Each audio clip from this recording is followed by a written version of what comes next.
अब हम क्वेश्चंस करेंगे जिसमें हम रिजल्ट्स प्रूव करेंगे सेट्स के, ठीक है।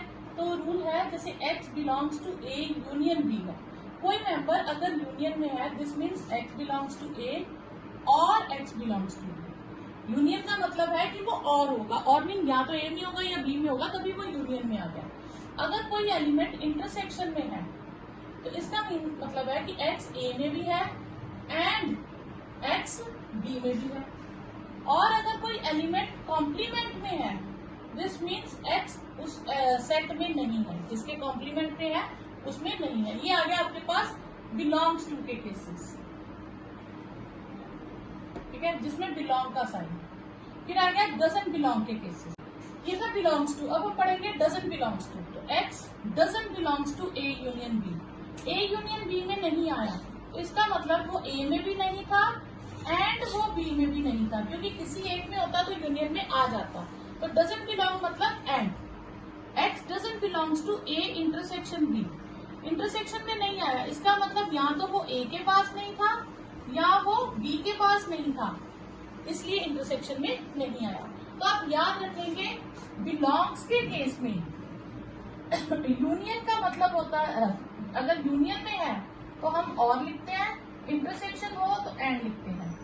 डजंट बिलोंग में उल्टा हो जाता है, यूनियन हो तो एंड होता है और इंटरसेक्शन हो तो और होता है। तो इसी पे बेस्ड सारे क्वेश्चन हम करेंगे। फर्स्ट है आइडेम्पोटेंट लॉ, ठीक है। आइडेम्पोटेंट लॉ क्या कहता है कि सेट को खुद से ही यूनियन करो तो भी सेम आंसर आता है और खुद से ही इंटरसेक्शन कर दो तो भी सेम आता है। यह है आइडेम्पोटेंट लॉ, ठीक है। सेकेंड लॉ है आपके पास कॉम्यूटेटिव लॉ।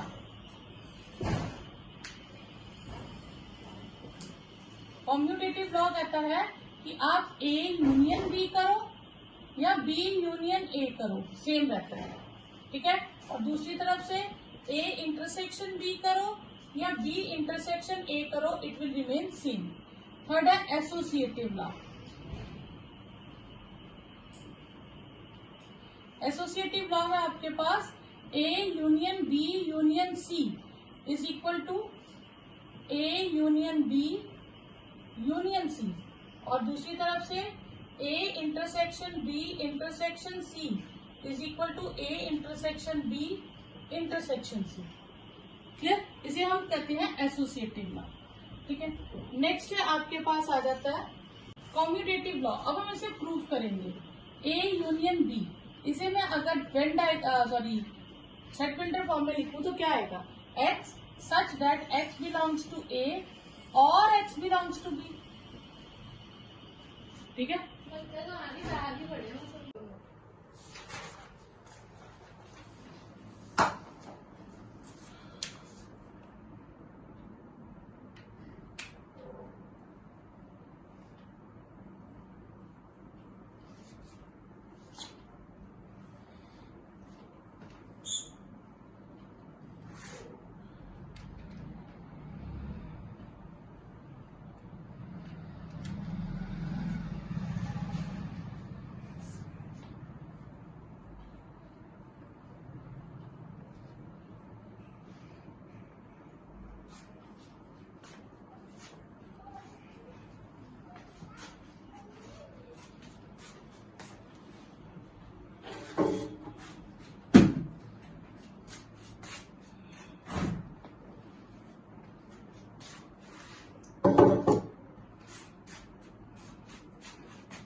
क्लियर बच्चा? सेकेंड लिखिए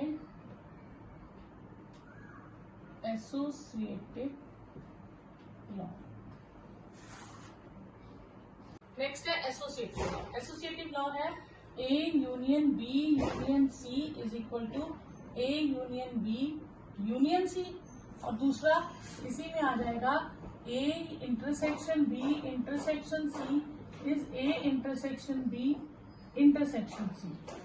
ठीक है, अब A union B union C को हम क्या लिखेंगे? X such that x belongs to A union B union C. तो ये हमारे पास आ जाएगा एक्स बिलोंग्स टू ए। अब मैं इस यूनियन को ब्रेक कर दूं पहले, तो इस यूनियन का ब्रेक करके क्या आएगा? X belongs to B union C, और आ जाएगा ये वाले यूनियन का और आया। ठीक है, क्लियर? अब ये सेम रहेगा एक्स बिलोंग्स टू ए, और अब इस यूनियन को ब्रेक करूंगी तो ये आएगा एक्स बिलोंग्स टू बी और एक्स बिलोंग्स टू सी। ये मैंने इस यूनियन को और लिखा है। क्लियर? अब मैं इन दोनों को कंबाइन कर दूंगी क्योंकि इन दोनों को कंबाइन किया हुआ है। तो x such that x belongs to, जब मैं इन दोनों को कंबाइन करूंगी तो और क्या बन जाएगा? यूनियन और x बिलोंग्स टू c। तो ये आ जाएगा x such that x belongs to a union b। अब ये फिर से कंबाइन होके क्या हो जाएगा? a union c। और इंटरसेक्शन में आपने एंड लिखते जाना है, सेम वैसे ही प्रोसेस है। नेक्स्ट है डिस्ट्रीब्यूटिव लॉ। डिस्ट्रीब्यूटिव लॉ है फॉर 3 sets A B C A union B intersection C. तो A union B intersection C को शो करना है A union B intersection A union C. तो हम कैसे शुरू करेंगे? A union B intersection C. इसमें क्या आ जाएगा? X such that x belongs to A union B intersection C. तो x such that x belongs to, अब ये एक सेट है, ये एक सेट है, ये फर्स्ट सेट है, समझो ये सेकंड सेट है। जब मैं ब्रेक करूंगी तो यूनियन क्या बन जाएगा? और, तो ये आ जाएगा x बिलोंग्स टू a और x belongs to b intersection c। ठीक है, फिर x बिलोंग्स टू a, और इसको तो मैं वैसे रखूंगी। अब इसे ब्रेक करूंगी तो इंटरसेक्शन क्या बन जाता है? x belongs to b and x belongs to c। ठीक है, फिर x belongs to x belongs to, अब यहाँ पे डिस्ट्रीब्यूट करूंगी। जैसे हम सिंपल ब्रैकेट नहीं करते थे a डॉट b प्लस सी ओ, ए दोनों से डॉट होता था, सेम वैसे ही करूंगी। तो यहाँ क्या आ जाएगा हमारे पास? ये पूरी a विद और, पहले इसके साथ लगेगा तो ये आएगा a और x बिलोंग्स टू b। ठीक है, ये एक में आ गया। फिर यही चीज पूरी की पूरी इसके साथ लगेगी तो x बिलोंग्स टू a और x belongs to c।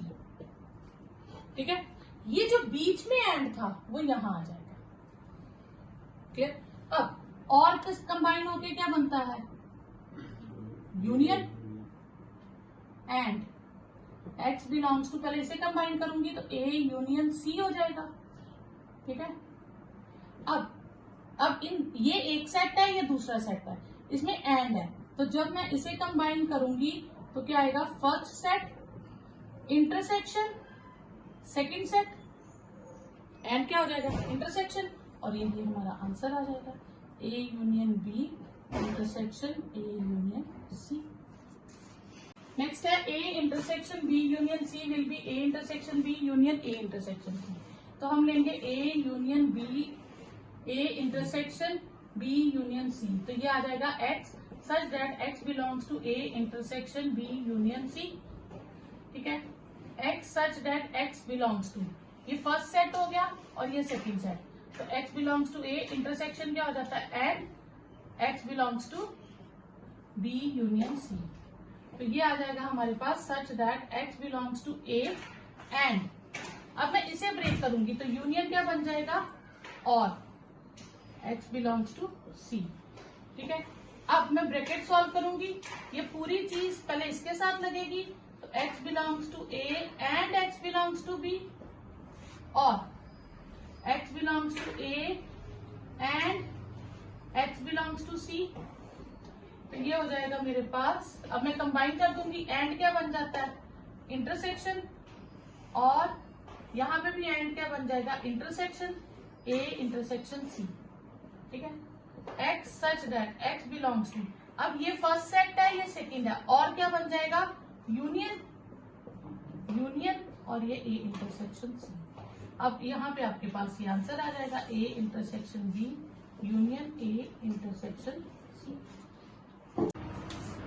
Next है De Morgan's law. De Morgan's law है A union B complement is equal to A dash intersection A complement intersection B complement. हमें ये दो इक्वल शो करना है, ठीक है। तो हम लेंगे ए यूनियन बी कॉम्प्लीमेंट, इसका मतलब है सारे element x belongs to A union B complement. X such that x किस में बिलोंग कर रहा है, यूनियन बी कॉम्प्लीमेंट में। तो x such that x belongs to A, x अगर कॉम्प्लीमेंट में है तो फिर यूनियन में नहीं हो सकता, ठीक है। तो इसका मतलब है एक्स अगर यूनियन में बिलोंग नहीं कर रहा है तो x doesn't belongs to A and x doesn't belongs to B. This implies x कहाँ बिलोंग करेगा, अगर ए में नहीं कर रहा तो ए के कॉम्प्लीमेंट के पास होगा, एंड और अगर बी में नहीं कर रहा तो बी कॉम्प्लीमेंट के पास होगा। This implies x such that x belongs to A complement. Belong के केस में एंड क्या होता है, इंटरसेक्शन। तो x such that x belongs to A dash intersection A complement intersection B complement, therefore this is equal to A complement intersection B complement. Second आपके पास इसी का डी मॉर्गन्स का दूसरा लॉ है A intersection B complement is equal to A complement union B complement. तो पहले हम लेंगे A intersection B whole complement, यानी कि वो सारे elements that belongs to A intersection B complement. अगर वो ए इंटरसेक्शन बी कॉम्प्लीमेंट में है तो ए इंटरसेक्शन बी में नहीं हो सकते। अब नॉट डजंट बिलोंग का क्या रूल था, इंटरसेक्शन क्या हो जाता है, x doesn't belongs to A और x doesn't belongs to B. Intersection में नहीं आया यानी कि यहाँ पे वो ए में नहीं था या बी में नहीं था, किसी एक में नहीं था, तभी तो इंटरसेक्शन में नहीं आया। इसका मतलब है अगर ए में नहीं था तो कहाँ होगा, ए कॉम्प्लीमेंट में, और बी में नहीं था तो कहाँ होगा, बी कॉम्प्लीमेंट में। अब बिलोंग आ गया तो बिलोंग के केस में और को क्या लिखते हैं, यूनियन।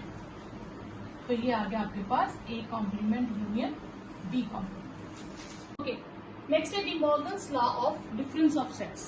तो फर्स्ट लॉ कहता है कि A minus B union C, A minus B फिर ए माइनस सी और यूनियन बन जाएगा इंटरसेक्शन। अब हम इसे प्रूव करेंगे, ठीक है। तो हम लेंगे A minus B union C. तो ए माइनस बी यूनियन सी, जैसे ए माइनस बी है उसे हम लिखते थे ए इंटरसेक्शन बी कॉम्प्लीमेंट, दूसरे का क्या हो जाता है, कॉम्प्लीमेंट। अब ये ए है और इस पूरे को बी मान लें तो ये हो गया ए इंटरसेक्शन दूसरे सेट का कॉम्प्लीमेंट, ठीक है। अब डी मॉर्गन्स लॉ क्या कहता है, होल पे अगर कॉम्प्लीमेंट है तो वो सेपरेट हो जाएगा, दोनों को मिल जाएगा, और यूनियन क्या बन जाता है, इंटरसेक्शन। अब आप डिस्ट्रीब्यूटिव प्रॉपर्टी लगाओ तो ए इंटरसेक्शन बी कॉम्प्लीमेंट फिर ए इंटरसेक्शन सी कॉम्प्लीमेंट, और ये इंटरसेक्शन बीच में आ जाएगा। अब रूल के according A intersection B complement क्या होता है, ए माइनस बी, और ये क्या होता है, ए माइनस सी। यही हमें शो करना है। इसी तरह इसमें क्या आ जाएगा, ए माइनस बी इंटरसेक्शन सी को क्या लिखेंगे, ए इंटरसेक्शन और सेकेंड सेट का होल कॉम्प्लीमेंट, ये आ जाएगा ए इंटरसेक्शन। अब कॉम्प्लीमेंट सेपरेट होगा डी मॉर्गन्स लॉ से, तो इंटरसेक्शन क्या बन जाएगा, यूनियन। अब डिस्ट्रीब्यूटिव प्रॉपर्टी, ये चीज पूरी बी डैश के साथ लगाएंगे, ए इंटरसेक्शन बी कॉम्प्लीमेंट फिर ए इंटरसेक्शन सी कॉम्प्लीमेंट। अब ये जो यूनियन होता है ये आप बीच में लगा दो, ठीक है। तो ये हो गया आपके पास A minus B union A minus C. A minus B is equal to A union B है, ये हमें शो करना है। ए माइनस बी, इसको मैं अगर लिखूं तो पहले मैं इसको सॉल्व करूंगी, ये हो जाएगा ए इंटरसेक्शन बी कॉम्प्लीमेंट।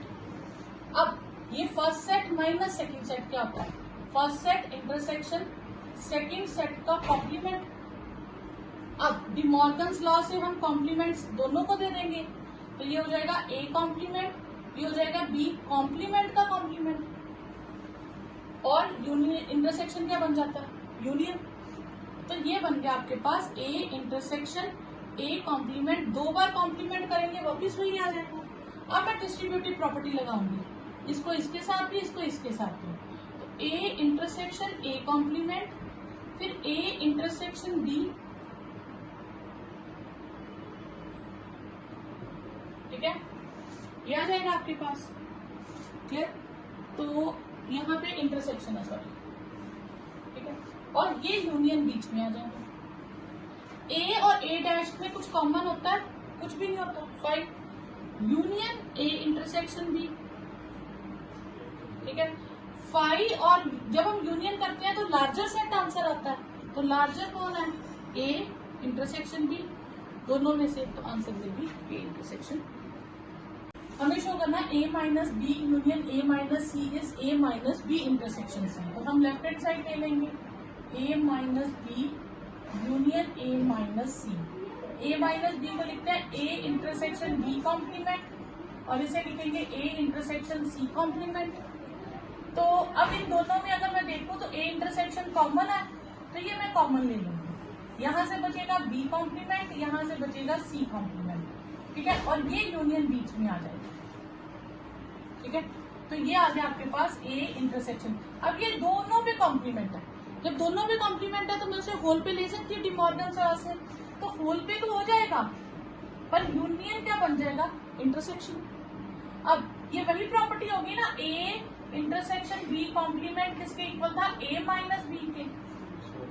तो यानी कि ए इंटरसेक्शन जब दूसरे पे कॉम्प्लीमेंट हो तो वही माइनस हो जाता है। अब कॉम्प्लीमेंट किस पे है? बी इंटरसेक्शन सी पे, तो ए में से बी इंटरसेक्शन सी को ही माइनस कर दो, ठीक है। नेक्स्ट है A intersection A union B complement को शो करना 5। A intersection A union B complement. अब होल पे कॉम्प्लीमेंट है तो डिमॉर्गन्स लॉ पे दोनों को मिल जाएगा, और यूनियन का हो जाएगा इंटरसेक्शन। अब मैं डिस्ट्रीब्यूटिव प्रॉपर्टी लगाऊंगी इस चीज को दोनों के साथ, तो ए इंटरसेक्शन ए कॉम्प्लीमेंट, फिर ए इंटरसेक्शन बी कॉम्प्लीमेंट, और ये वाला अंदर वाला इंटरसेक्शन यहाँ आ जाएगा। ए और ए कॉम्प्लीमेंट में कुछ कॉमन होगा नहीं, ठीक है, और यहाँ से आ जाएगा intersection A intersection B complement. 5 में और किसी और सेट के साथ अगर कॉमन लूं तो कुछ भी कॉमन नहीं आएगा, क्योंकि इंटरसेक्शन में भी आता है कॉमन एलिमेंट, और 5 के पास कोई एलिमेंट ही नहीं है, तो उसको किसी के साथ कॉमन भी लूंगी तो वो क्या रहेगा? एम्प्टी सेट, ठीक है। नेक्स्ट रिजल्ट है हमारे पास ये, देखने में बहुत कॉम्प्लिकेटेड है पर इजी है। ये है A union B union C, हाँ, और फिर है A intersection B intersection C complement का कॉम्प्लीमेंट और सी डैश। इसको मैं ऐसे रहने देती हूँ, A union B union C, क्योंकि इसमें तो कोई रिजल्ट लग नहीं सकता। यहाँ पे है होल कॉम्प्लीमेंट, तो यहाँ पे होल कॉम्प्लीमेंट के लिए मैं इसे एक सेट मान लूंगी, ऐसे ब्रैकेट डाल देती हूँ, A intersection B dash intersection C dash whole dash, इस तरह से, ताकि डिमॉर्गन्स लॉ हमारे पास लगाना इजी हो जाए।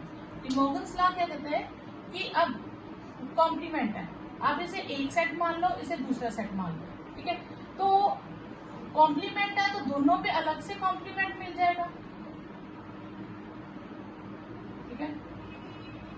या इसको एक स्टेप और इजी कर लो, ये ऐसे कर लो, ये ऐसे रहने दो, A union B union C intersection A intersection, ये दोनों पे कॉम्प्लीमेंट है, तो डिमॉर्गन्स लॉ पे होल पे चला जाएगा और इंटरसेक्शन यूनियन बन जाएगा, और ये कॉम्प्लीमेंट, ये इजी हो जाएगा, ठीक है।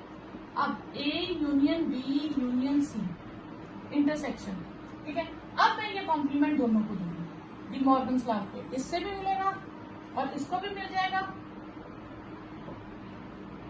और ये यूनियन हो जाएगा, ये बाहर ऐसे इंटरसेक्शन सी डैश। अब A union B union C, ठीक है, okay, intersection A dash double complement, ये बच्चा होल पे था कॉम्प्लीमेंट और फिर से इस पे भी कॉम्प्लीमेंट था, दो कॉम्प्लीमेंट मिलके क्या हो जाएंगे? B union C. अब इन दोनों में से मैं बी यूनियन सी कॉमन ले लूंगी, तो बी यूनियन सी कॉमन ले लिया, पहले में से बचा ए, दूसरे में से ए डैश, और ये साइन जो होता है ना जिसे कॉमन लेते हैं उसके साथ वाला साइन साथ में जाता है, और ये जो कॉमन था इन दोनों के बीच में था, तो ये यहाँ आ जाएगा, फिर इंटरसेक्शन सी डैश। ए और ए डैश में कुछ कॉमन होगा? कुछ भी नहीं होगा। Union B union C intersection C dash. ठीक है, अब 5 में और इसको यूनियन करूंगी तो यूनियन करने में बड़ा सेट आंसर आता है। अब मैं इस पे डिमॉर्गन्स लॉ डिस्ट्रीब्यूटिव प्रॉपर्टी लगा दूंगी। इंटरसेक्शन सी दोनों के साथ complement, C intersection C complement. ठीक है, और ये वाला यूनियन यहां आ जाएगा। अब बी इंटरसेक्शन सी कॉम्प्लीमेंट तो यही रहेगा क्योंकि ये तो सॉल्व हो नहीं सकता, दो अलग अलग सेट्स हैं। सी इंटरसेक्शन सी कॉम्प्लीमेंट क्या होगा? 5, क्योंकि सी और सी डैश में कुछ भी कॉमन नहीं होता। अब जब हम दो सेट्स का यूनियन करते हैं तो यूनियन करने पे आंसर जो होता है वो लार्जर सेट आता है। तो इसका आंसर क्या आ जाएगा आपके पास? B intersection C complement. ये शो करना।